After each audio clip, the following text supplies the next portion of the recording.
that's happening on the many frontiers in radiation oncology, whether it is in the radiobiology side, in the physics side, and also in the data sciences side. And I hope I can do a good job summarizing all of these advancements. Well, starting with radiotherapy outcomes, these are typically defined by the tumor control probability, TCP, which is the probability of local control given a planned dose distribution, normal tissue complication probability, NTCP, which is the probability of some defined side effect on the patients due to radiation. For a good plan, typically we would like the TCP to be higher than 50% and the NTCP to be restricted within 5%. This is a famous figure that goes back to the 30s, showing the relationship between TCP and NTCP. Interestingly enough, both have this kind of a sigmoidal type shape where it increases and actually it hits a plateau. And what we would like with the TCP and NTCP to be separated from each other as much as possible. So this is pretty much the goal of radiation oncology, and that's what mathematical modeling try to achieve. Some metrics could be used in that regard to aid in this process, such as the complication-free tumor probability, which is sometimes referred to as the P plus, the TCP minus 1 and TCP as one way of achieving that. I'll touch base back into this metric again. So in terms of modeling response to radiation using mathematics, the idea is to combine mathematics with physics and, of course, biology and computer science to study the behavior of tissue in response to a radiation. The objective from these studies is to make a prediction about what will happen in the patient in terms of the TCP and NTCP that's being treated in response to changes in the radiation conditions. This is a textbook that I'll be probably referencing throughout this presentation that gives you a guide for modeling, specifically in radiotherapy as well as in the more general realm of oncology. Now, what can be achieved in mathematical models is actually try to model what's happening in the real world. So there are these observed clinical outcomes, and we try to come up with mathematical model as a representation of these. There are actions that usually take place in terms of treatments, and there are these observed outcome. And you try to compare the prediction of the mathematical models with the actual observed outcome and try to match these in a more or less an iterative and a feedback type loop. Just a short background on some of the basic principles of radiobiology. As you know, many of these stems from cell culture and in vitro assays, showing the response of tumor and early tissues compared to late responder. Luckily, in radiation oncology, there is this window of opportunity here between these two curves when you are looking at these clonogenic assays. And it's actually peaks here around 2 gray, more or less, and this became a standard fractionation, as you know. There are two mathematical models that evolved in order to describe this kind of response. One of the earlier one is called the multi-target single hit, and as we know currently, the main target for radiation is probably the DNA, and more recently there were actually other targets. This is a single exponential type response, distinguishing between the high LET linear energy transfers and low LET, which is typically what's used with electrons and photon. The other model is the linear-quadratic models, that is a double exponential that looks at the radiation sensitivity effects in terms of this alpha beta ratio. I know that there is another lecture with Dr. Yavash discussing this one in more detail. So I'll just briefly, just for the sake of discussion, touch on it. It's also, again, can distinguish between low LET and high LET. Radiation biology is typically defined by the 4 R's or the 5 R's as shown here, which is trying to factors that lead to increase in the survival fractions, such as repair and repopulation, and factors that are actually helping us mitigate clonogens like reoxygenation and reassortment, the sensitivity during the cell cycle. The fifth one is typically the radiation sensitivity that can be prescribed by the alpha beta ratio. So a little bit more about the linear quadratic models. Most of its current reincarnation is based on the work of Professor Fowler's, which pretty much described by two terms, the alpha term and the beta term. The alpha term represent a single hit, while the beta term represent the double hit effects, and it's actually implies the repair capacity of the tissue that is being irradiated. And we can distinguish between responses low LET and high LET, although the most focus here is going to be at the low LET. Now, if we look at the survival fractions, it's going to be given by this formalism. It's an exponential formalism with first order factor and the second order. And you can see there is another adjustment factor called the catch side effects that is mainly related to those rates. So typically in a linear accelerator, this is set to be 1, but when you are dealing with a lower dose rate, like in brachytherapy, it's between 0 and 1. Now, the tumor control probability can be described as a Poisson phenomena using this exponential relationship, and here would refer to the number of clonation and giving the survival fraction there based on the sensitivity parameter, the alpha beta ratio. We can actually predict the TCP using these techniques. Now, a related metric is the biological effective dose, and that metric helps us in transformation between different fractionation type effects. It's a theoretical metric where assume the fraction size is actually infinitesimally small. Then there are two parameters associated with it. The relative effectiveness, which is this component here, which is the fraction size divided by the alpha beta ratio, and it's actually modulated by the total the total dose number of fraction multiplied by the dose per fraction. As I mentioned, this is a very useful parameter when looking at trying to compare different fractionations with different alpha beta ratio. So this is a standard fractionation here, 60 gray, showing you for the early tumor response, the effectiveness, the BED would be about 72, and for the late tissue would be around 100. Contrast that for hypofractionation or SBRT fractionation, shown in this case, 3 fraction 20 gray, and you can see that the BED is actually much higher. Now, this is a non-physical phenomenon. In order to have a physical metric, there is the equivalent dose, and typically is referenced by the 2 gray per fraction standards, and this will give us a metric that is more physically interpretable using this kind of ratio based on the BED transformation. Now, once we are talking about these type of models, at least from the analytical perspective, hypofractionation represent another case where the LQ models with the fraction sizes above 5 actually did not provide good performance unless the alpha beta ratio increased to non-theoretical values as shown here. So this is typically what's the LQ model is going to predict, and this is actually what's being observed. So it's overestimate the beta effects. In order to correct for that, there is a combination of the multi-target single hit and the LQ model called the universal survival curve, and different variation on the LQ model in order to account for hypofractionations, including the LQL type techniques, and you will hear later on more details about these.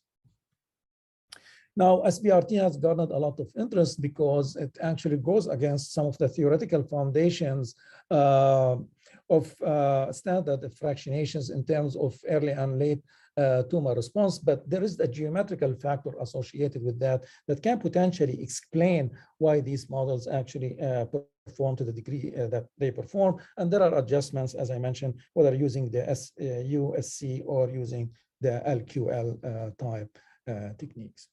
Now, another observation with the interest in immunotherapy is the role of radiation in instigating immunomodulation based on, as we know currently, based on the gases signaling pathway.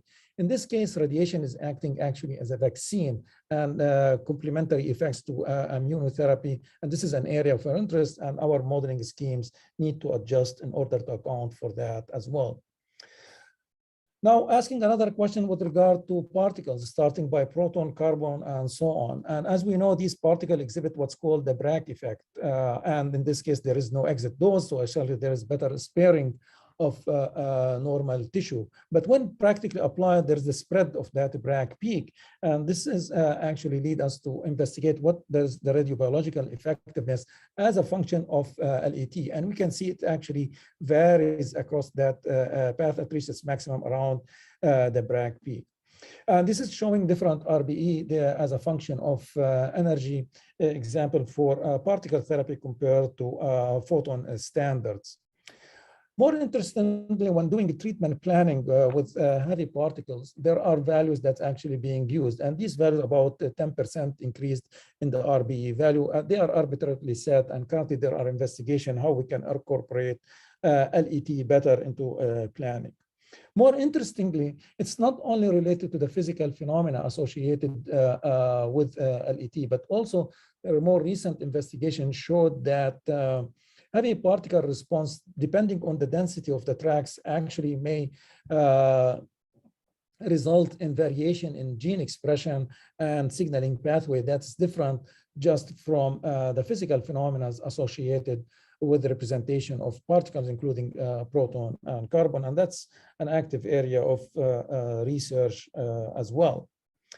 Now, of course, the discussion won't be complete without talking about the flash. Touch base on the dose rate effect, but more recently there has been interest in this ultra the highest dose rate effect called the flash effect.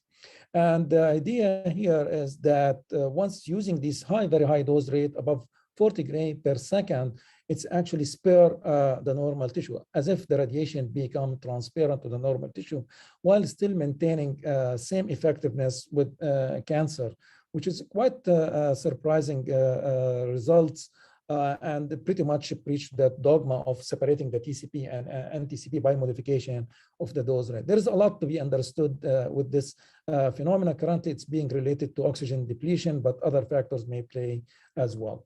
These are examples from a preclinical study using a cat model as shown here, where the cancer, the nasopharynx, was cured while little effects on the normal tissue. Also using a pig skin, you can see this is the conventional radiation leading to injury, while the flash radiation became transparent. There has been also a clinical case for a patient with a cutaneous lymphoma shown here, and the radiation was prescribed about 15 gray with a 5.6 MeV electron linac, what was delivered in 90 milliseconds. Given the very high dose rate of this radiation, the patients actually observed a blue flash, which is Cherenkov emission. And you can see there have been sustainable tumor response while limited normal tissue toxicity, despite the very high dose and dose rate as well. So there is a lot to be understood about this phenomena as well, and mathematical modeling can help in that regard.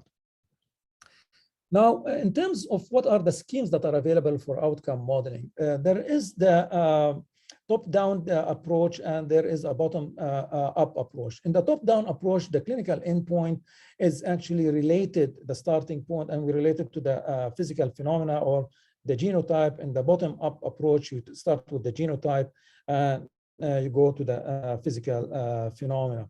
Most of our work here will focus on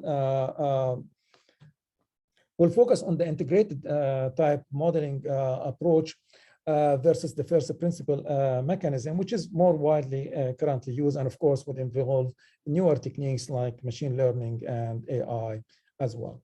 So in the integrative radiobiological modeling, the idea here is to think about TCP and NTCP as multifactorial. They don't only depend on the radiation dose, which is historically what we've done, but also on patient characteristics, including the genome, which is called an area called radiogenomics, as well imaging information called an area called radiomics.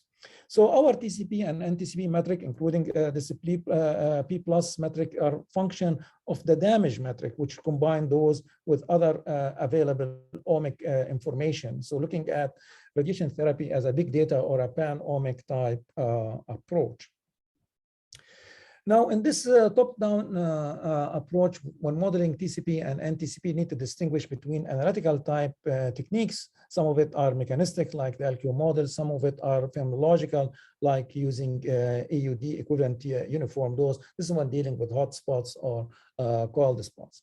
Now, the most focus currently has been on data-driven type techniques, using simplistic regression model, such as logistic regression, or more advanced machine learning and AI techniques. And I will discuss more about these. However, before getting into more details, I would like to highlight there are actually software tools, like this software tool that we developed several years ago, that actually can be downloaded from this website and would allow you to conduct analytical as well as basic data-driven type techniques.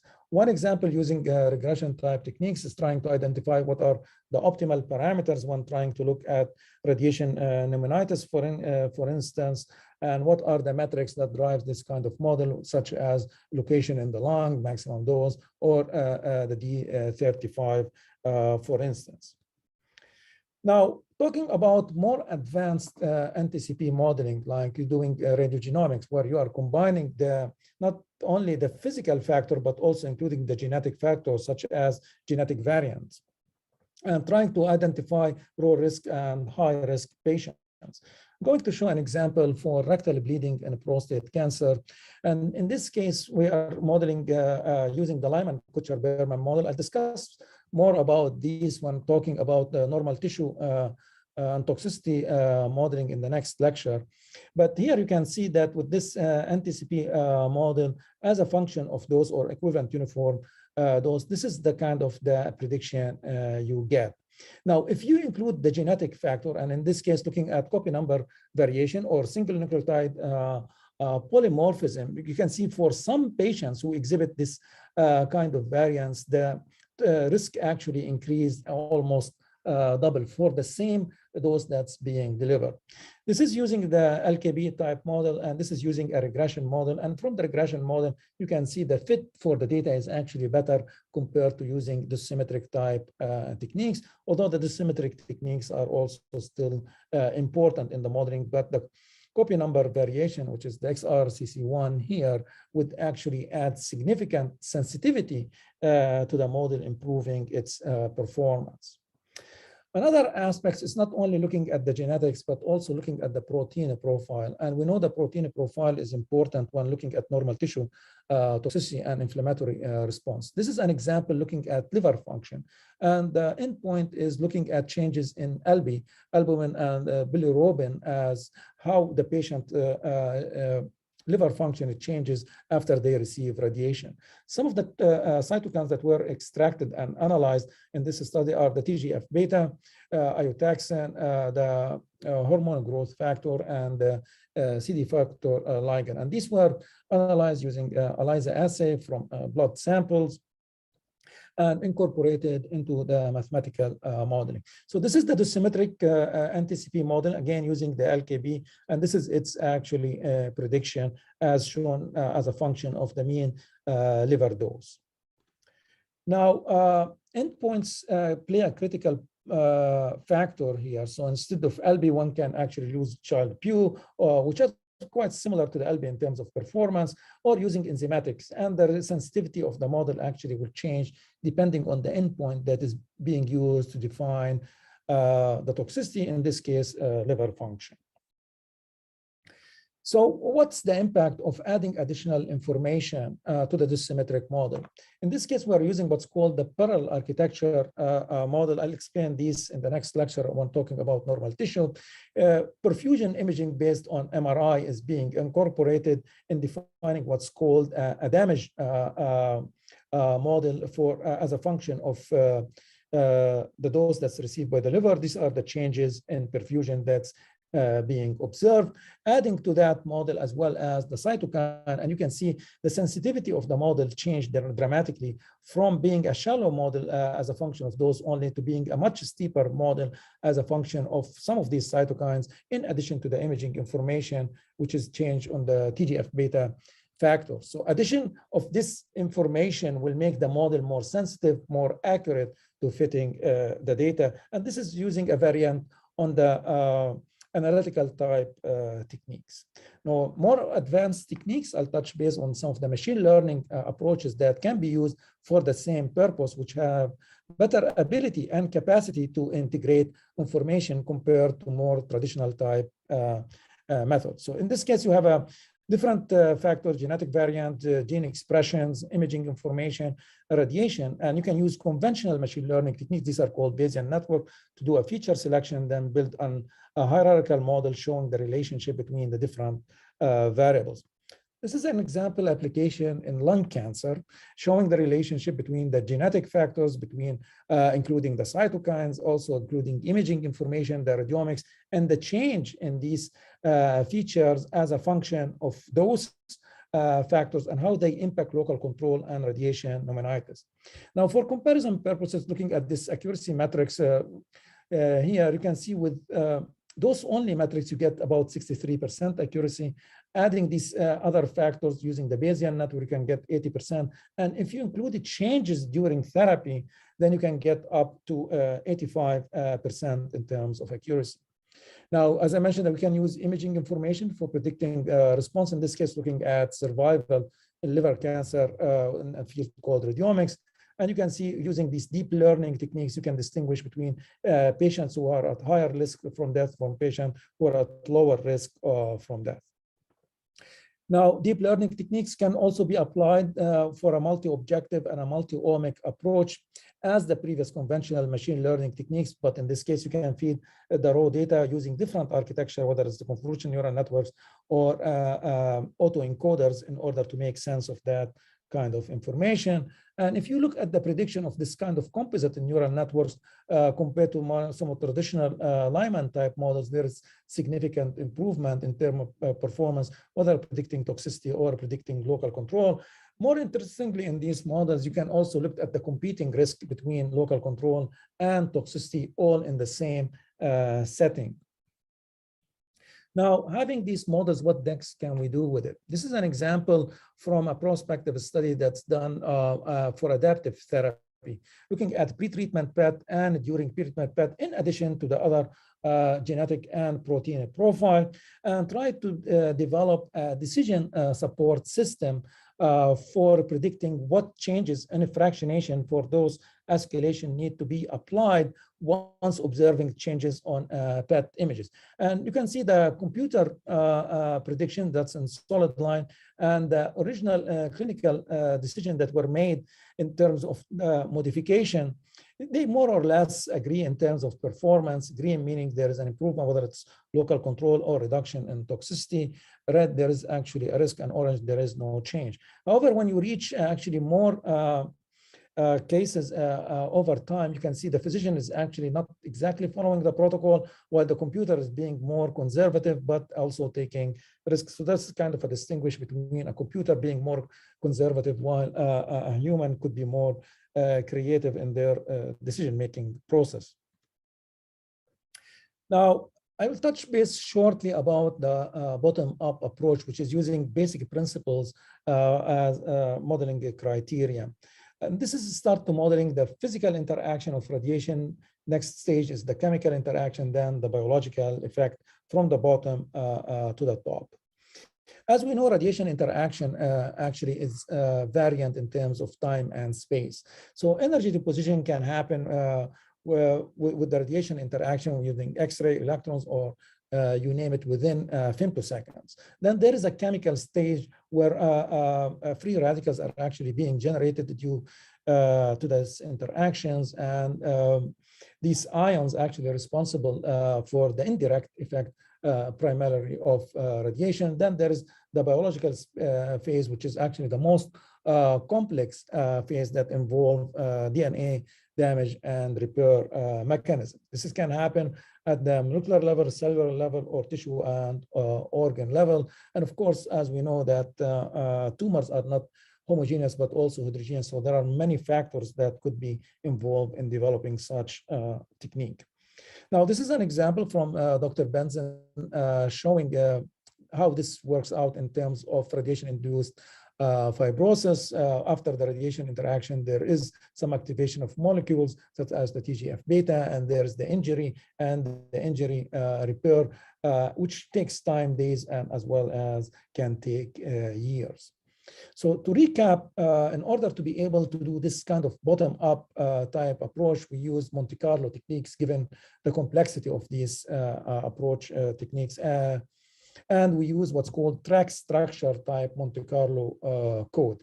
And it's divided into three phases: the physical phase, the physiochemical phase, and the biological phase. In the physical phase, what these methods actually try to estimate is the damage in DNA, whether single strand breaks or double strand breaks in terms of giga base pair per gray, and what are the subsequent processes. And there are many software tools and code in order to model, especially that physical phase. I'll highlight some of these software. The most commonly used, which is an open source, is the GN4 DNA, but ParTrack is actually one of the advanced, more advanced type softwares as well. These models and software shows you the different mechanisms that are involved, whether it's excitation, ionization, or elastic scattering. And the different codes have different models applied, and that's why you can see different prediction associated with these models. Showing a GN4 example where the different processes are selected, different modeling scheme for the different interactions. And you can see the performance as a function of energy in terms of the prediction power associated, what are the probability of interactions that can vary depending on the selection of these models. This is to say these type of models are very parametric, and the selection of the different models and their parameters actually play a major role on what's the expected results from these techniques.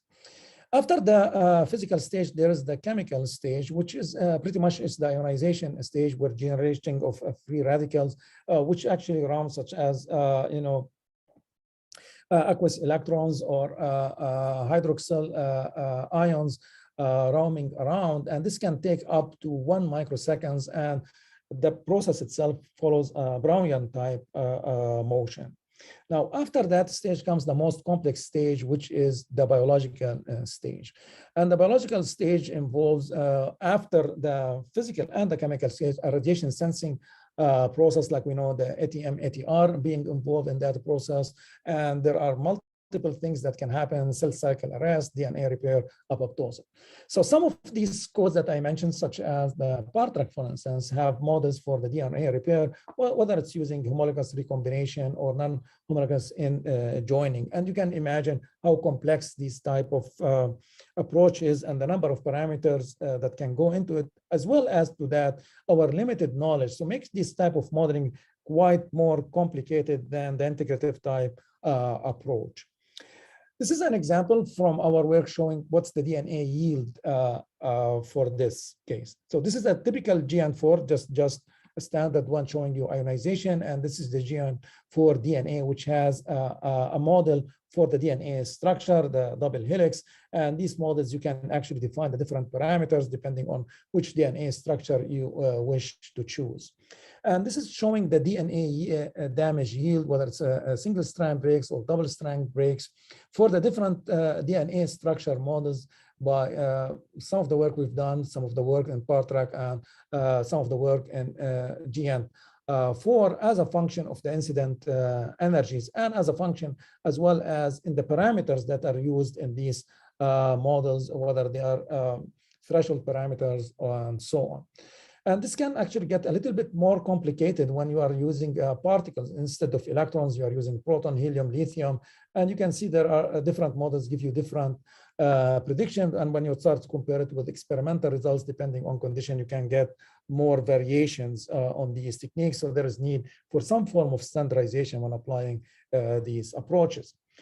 Ideally, what we would like to have is a bottom top and top bottom, where information from the track structure modeling techniques can help the integrative models, and the integrative models, whether using analytical techniques or more advanced machine learning techniques, can help optimize our estimate of TCP and NTCP. And in this cartoon, we're showing some of the steps that are required for the validation of this kind of composite type approach.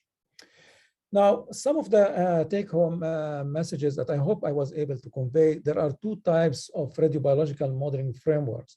One is an data iterative one using system biology techniques, that's a top-down type approach. The other one is use first principle models with numerical simulation, primarily Monte Carlo type techniques, and this is a bottom-up type approach. In the data integrative models, combine actually the radiation physics with the biology, that could be genetics, or could be protein expression, and you name it, or imaging information, radiomics, to enable better prediction of radiation response, the TCP and NTCP.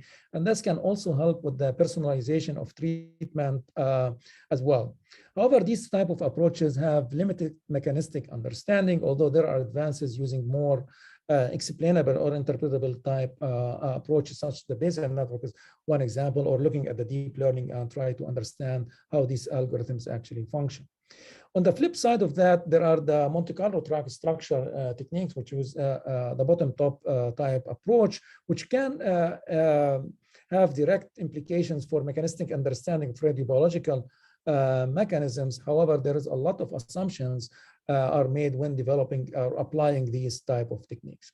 Now, the relationship between the top-down and the bottom-up still needs more exploration in order to optimize our TCP and NTCP modeling prediction, as well as our understanding of the mechanisms that are involved in radiobiological response. And I would like to share with you some of these publications. I'll leave you with this quote from Madame Curie, one of the founding figures of our field. And thank you for your attention. Be happy to entertain any question you may have.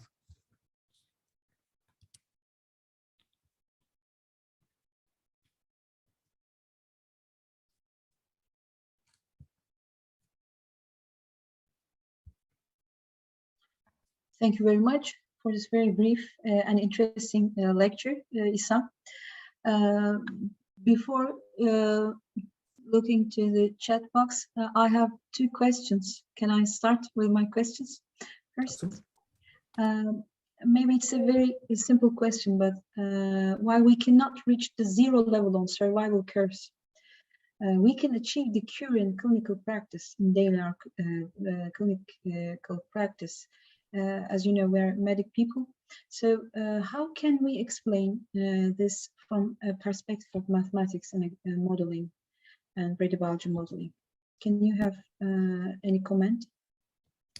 Yeah, I mean, that's a great question. And if I understand you correctly, the definition of the clinical endpoint has been always a challenge. These models are as good as you define the clinical endpoint associated with them. I mentioned, for example, for toxicity, you can use, for the liver case, I mean, you can use LB changes, you can use enzymatic changes, you can use Child-Pugh, and so on. In terms of tumor control,